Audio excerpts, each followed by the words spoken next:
Vice President Kamala Harris and former President Donald Trump are pressing ahead with a very busy campaign schedule. For Mr. Trump, that included his first campaign appearance since the latest apparent assassination attempt against him. Lisa Desjardins has the latest on the increasing calls for civility in this contentious election season. Kamala Harris! In Washington for the start of Hispanic Heritage Month, Vice President Kamala Harris spoke to the Congressional Hispanic Caucus, weaving in campaign themes as she stressed the American dream. Our work together has always been guided by shared values and by a shared vision. However, at this moment, we are confronting two different, very different visions for our nation. One focused on the past, the other, ours, focused on the future. She spoke to Latinos in Congress a day after she took questions from black journalists, where she revealed she spoke to her rival, Donald Trump, following the apparent assassination attempt against him Sunday.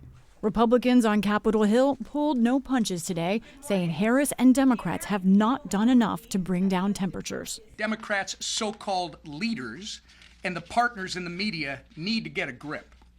And the Secret Service can and should do more to protect President Trump. We cannot normalize what has happened to an American president and our current Republican nominee.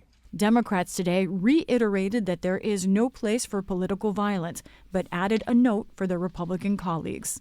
Let's also be very clear that when the other side of the aisle talks about this issue, they lack a lot of credibility with the American public.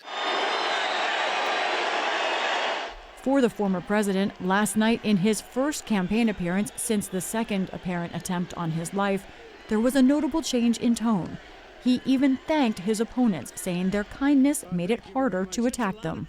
President Biden, I want to be nice. Yeah, he was so nice to me yesterday, but in one way, I sort of wish the call wasn't made, because I do feel he's so nice. I'm so sorry about what happened and all that. But I have to lay it out. We have very important, and the same with Kamala today. She could not have been nicer. Trump made light of the second apparent attempted assassination in as many months, saying that running for president is dangerous business, and he remained defiant. And then you wonder why it gets shot at, right? Only consequential presidents get shot at. J.D. Vance. On the trail today in North Carolina, Trump running mate J.D. Vance praised the former president for being cool under pressure. You want the guy who's able to keep his heads about him even when literal gunshots are going off. In a significant move, the Teamsters Union says it won't back either Harris or Trump. That breaks with nearly 3 decades of endorsements, which have consistently been for Democrats. It's a great honor. They're not going to endorse the Democrats. That's a big thing. And this is the first time in, I guess, 50, 60 years that that's happened. Democrats automatically have the Teamsters. Mr. Trump headlines a rally in New York tonight amid tight security. The state is not seen as within reach for the former president, but several down-ballot House races are in play.